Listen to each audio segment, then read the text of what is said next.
Hello, my name is Ayana Calderon. I want to talk about the phase 3 trials of Inclisiran in patients with elevated LDL cholesterol. Introduction.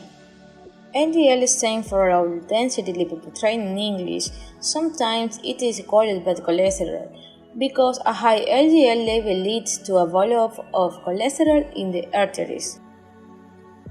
What can affect my level of bad cholesterol? Diet, exercise, smoke, family history, medicines, race, weight.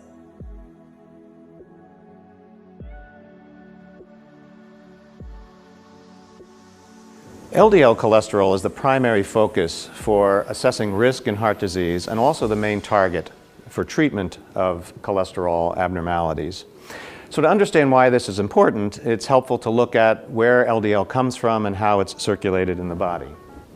Now, we know that the majority of cholesterol is formed in the liver, about 75%, and the rest comes from foods that we eat, about 25%. So cholesterol formed in the liver, combined with triglycerides, are packaged into the lipoproteins, VLDL. These VLDL particles, which mostly have triglyceride, can be transformed by certain enzymes in the body to form the LDL cholesterol.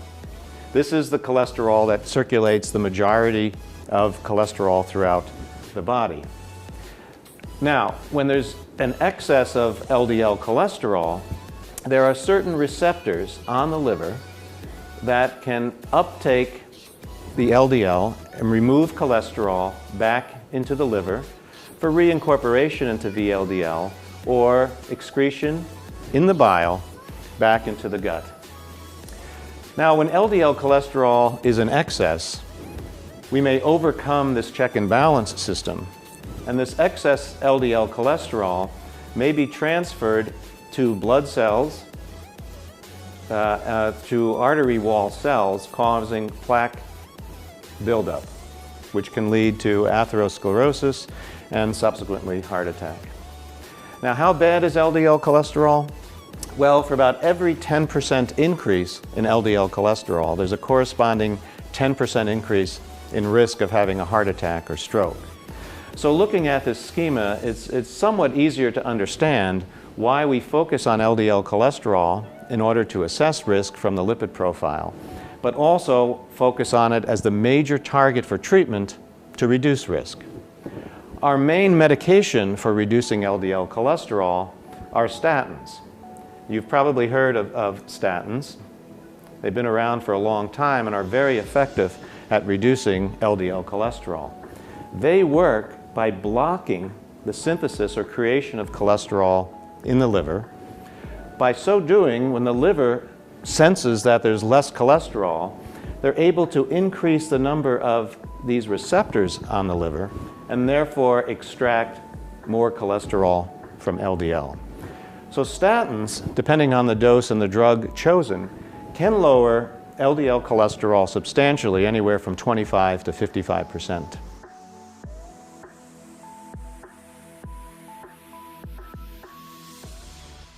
In a patient who has had a heart attack, angioplasty, previous bypass, or documented vascular disease, an acceptable range of LDL cholesterol is under 100, but optimal level is under 70, and it typically takes aggressive dietary treatment and medications to achieve that.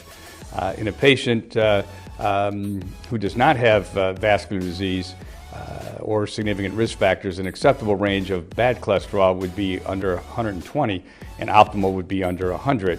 And in that population, if the LDL cholesterol remains above 140, despite good diet and exercise, we would recommend medical therapy.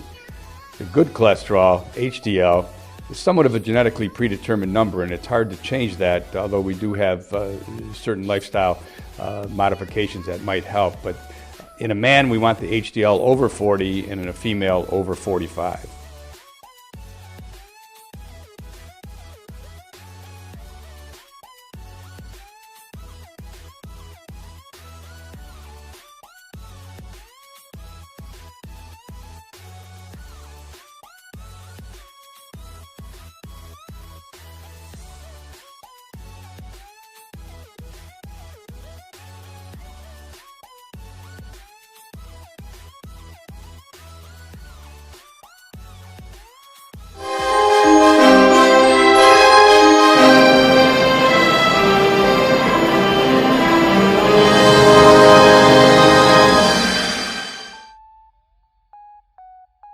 If you or someone you know has been diagnosed with high cholesterol, it's important to understand what cholesterol is and why it's important to keep it under control. Cholesterol is a fat-like substance made by your liver and also comes from foods you intake that is then packaged into particles called lipoproteins. Your body needs cholesterol to make hormones, vitamin D, and a substance that helps you digest food called bile. This video discusses two types of lipoproteins that carry cholesterol: low-density lipoprotein, or LDL cholesterol, also known as bad cholesterol, and high-density lipoprotein, or HDL cholesterol, also known as good cholesterol. LDL travels through your bloodstream, delivering cholesterol to the cells that need it. If your body has too much LDL, it can build up in the walls of your arteries. LDL and other substances in your artery wall form a fatty deposit called plaque. Over time, plaque can narrow the artery and reduce blood flow. LDL carries cholesterol into the plaque. This is why LDL is called the bad cholesterol.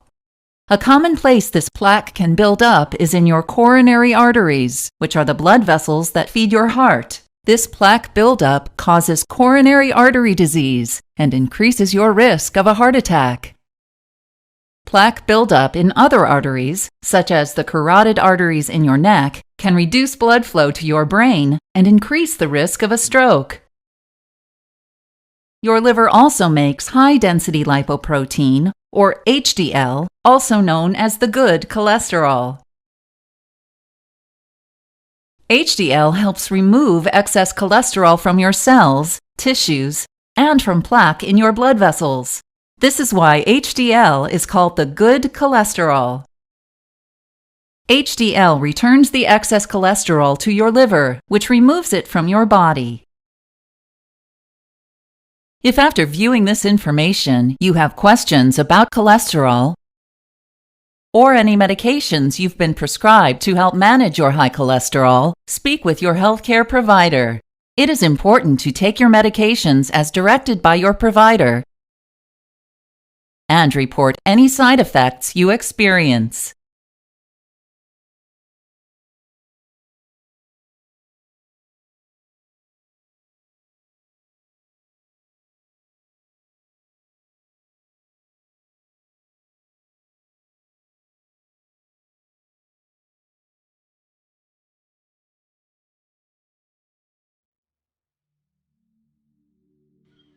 Conclusions. Reduction in LDL cholesterol levels of approximately 15% were obtained with Inclisiran administered subcutaneous every 6 months.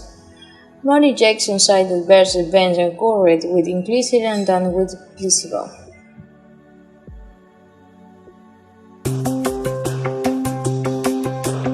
Number 4. The unprecedented reduction of LDL cholesterol. Low-density lipoprotein, or LDL cholesterol, is known as bad cholesterol for a good reason. It brings about fatty deposits that can clog arteries, causing carotid artery disease or coronary heart disease, the #1 killer of Americans. Approved by the FDA in 1986, statins aim to block the HMG-CoA reductase enzyme the liver uses to make cholesterol. But there is a large subgroup of patients who need more help. PCSK9 inhibitors, formerly in our 2015 Top 10, is the newest class of cholesterol-lowering drugs that block the enzyme from allowing the cleanup of LDL particles in the extracellular fluid. These new drugs are lowering cholesterol to unprecedented levels, and when PCSK9 is taken along with a statin, LDL levels are being reduced by 75%. Studies are recommending lowering LDL to ultra-low levels, opening up the door to clinicians to treat their patients more aggressively than ever before.